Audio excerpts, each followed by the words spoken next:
اور اب تو روزہ شریف پہ انہوں نے یہ لکھ کے بھی لگا دیا ہے باہر جعلی شریف کے اوپر، الصلاۃ والسلام علیکہ یا رسول اللہ، السلام علیکہ یا ابو بکر و یا عمر، اب لکھ کے لگا دیا انہوں نے، لکھ کے لگا دیا. اور باقاعدہ جب سعودی عرب کی اذان آتی ہے نا تو وہ روزہ شریف کے سامنے کرتے ہیں اور پڑھتے ہیں السلام علیکہ یا رسول اللہ، السلام علیکہ یا ابو بکر، لائیو پڑھ رہے ہوتے ہیں. تو میرا خیال ہے اس میں تھوڑی سختی ہے. میں نہیں ہم نہیں کریں گے جی، آپ کا سوال ہو ختم. ہم اس بارے میں کوئی نرمی نہیں کریں گے، ہمارا جو منہج ہے ہم نے بیان کر دیا.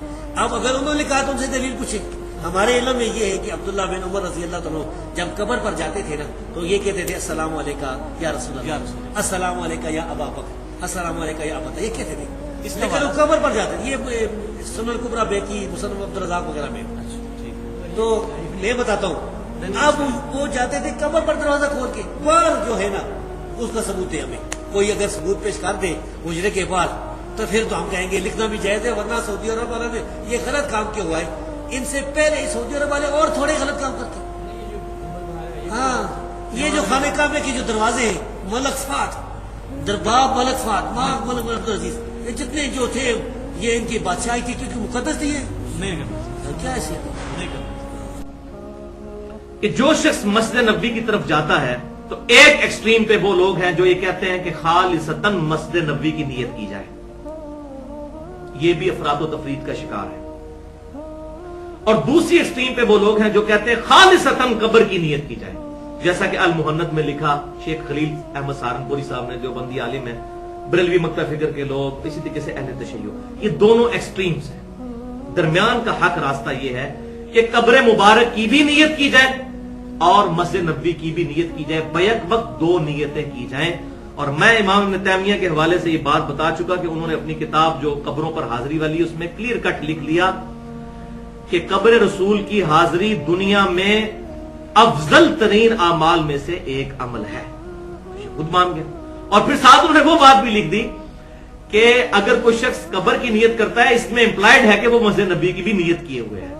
لیکن آگے چل کے پھر ان سے وہ سخت بات ہو گئی جو میں سمجھتا ہوں ان کو نہیں کرنی چاہیے تھی کہ جی قبر رسول کی خالص نیت کرنا بدعت ہے. یہ نہیں کہنا چاہیے تھا، یہ کہنا چاہیے تھا یہ ثابت نہیں ہے. اصل نیت یہ ہے کہ قبر کی بھی نیت کریں اور مسجد نبوی کی بھی، اور اس کی دلیل وہی ہے جو میں پیش کر چکا الموطا امام مالک میں اور سنن الکبریٰ البہیقی کے اندر اور فضل الصلاۃ علی النبی کے اندر اور المصنف ابن ابی شیبہ، 4 کتابوں میں صحیح سند کے ساتھ یہ اثر موجود ہے. سیدنا ابن عمر رضی اللہ تعالیٰ عنہ کا المصنف ابن ابی شیبہ میں کتاب الجنائز میں باب ہے کہ اگر کوئی شخص قبر رسول پر آئے تو سلام عرض کرے. انٹرنیشنل نمبر کے مطابق 11793 نمبر کہ ابن عمر رضی اللہ تعالیٰ عنہ جب بھی سفر پر جاتے پہلے مسجد نبی میں 2 نفل پڑھتے اور قبر رسول پر حاضر ہو کر السلام علیکہ یا رسول اللہ پڑھتے، پھر سیدنا ابو بکر کی قبر کے سامنے آ کر السلام علیکہ یا ابا بکر، اور پھر اپنے والد کی قبر کے سامنے آ کر السلام علیکہ یا ابتا، اے میرے باپ آپ پر سلامتی ہو. اور جب سفر سے واپس آتے پھر مسجد نبی میں 2 نفل پڑھتے اور پھر قبر رسول پر حاضری دے کر سلام عرض کرتے. یہ چیز امپلائڈ ہے اس کے اندر کہ سفر پر جاتے ہوئے یا آتے ہوئے ان کے دل میں یہ نیت ہوتی تھی کہ میں نے دونوں کام کرنے ہیں، مسجد نبی میں بھی نماز پڑھنی ہے اور روضہ رسول قبر رسول پر بھی حاضری دینی ہے. اور یہاں پر یہ بھی بات یاد رکھیں، بعض لوگوں نے غلو کرتے ہوئے کہا جی وہ قبر رسول اور چیز ہے اور حجرہ رسول اور چیز ہے. جی جعلی شریف کے باہر کھڑے ہوں پھر السلام علیکم یا رسول اللہ نہیں پڑھنا چاہیے.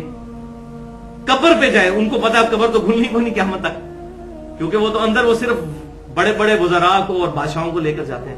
کیوں؟ یہ لاجیکلی غلط بات ہے. جب ہم قبرستان کے گیٹ کے پاس سے گزرتے ہیں تو ہم نہیں پڑھتے السلام علیکم اہل الدیار من المؤمنین والمسلمین. وہ اگلی دفعہ آ جائے گی یہ ڈیٹیل بات. اے مسلمان اور مومنین مردوں اور جو یہاں پر موجود ہیں، السلام علیکم اہل الدیار من المؤمنین والمسلمین وَإِنَّا إِنشَاءَ اللَّهُ بِكُمْ لَلَاحِقُونَ نَسْأَلُ اللَّهَ لَنَا وَلَكُمُ الْعَافِيَةَ. تم پر سلامتی ہو، ہم بھی مر کر تمہارے تک پہنچنے والے ہیں، ہم اللہ کے حضور اپنے لیے اور تمہارے لیے عافیت کا سوال کرتے ہیں. تو جب قبرستان کی دیوار کے باہر یہ دعا کر رہے ہوتے ہیں تو اب یہ کہیں دیوار کے باہر کر سکتے ہیں، نہیں کر سکتے اندر جا کے کریں گے. چلو جی میں for the sake of argument agree, لیکن آگے کیا کریں گے؟ آگے سلام کیا اس مردے کو ہو رہا ہے جس کی قبر سامنے ہے، یا جو 2 کلومیٹر دور بھی مردہ موجود ہے وہاں سے 2 کلومیٹر دور؟ قبرستان تو 2-3 کلومیٹر ہوتے ہیں، تو کیا اس تک بھی سلام پہنچ رہا ہے؟ تو کہیں گے ہاں جی پہنچ رہا ہے، اللہ تعالیٰ پہنچا رہا ہے. تو بھائی اگر 2 کلومیٹر دور تک پہنچ رہا ہے تو قبر مبارک کے سامنے اگر جالی ہے اور جالی کے باہر وہ انہوں نے اپنی مینجمنٹ کی وجہ سے کہ لوگ بے حرمتی نہ کریں قبر کی، تو جالی کے پاس سے جو گزرتا ہے قبر رسول کے سامنے اس کو پڑھنا چاہیے السلام علیکم یا رسول اللہ. کیوں نہیں پڑھنا چاہیے؟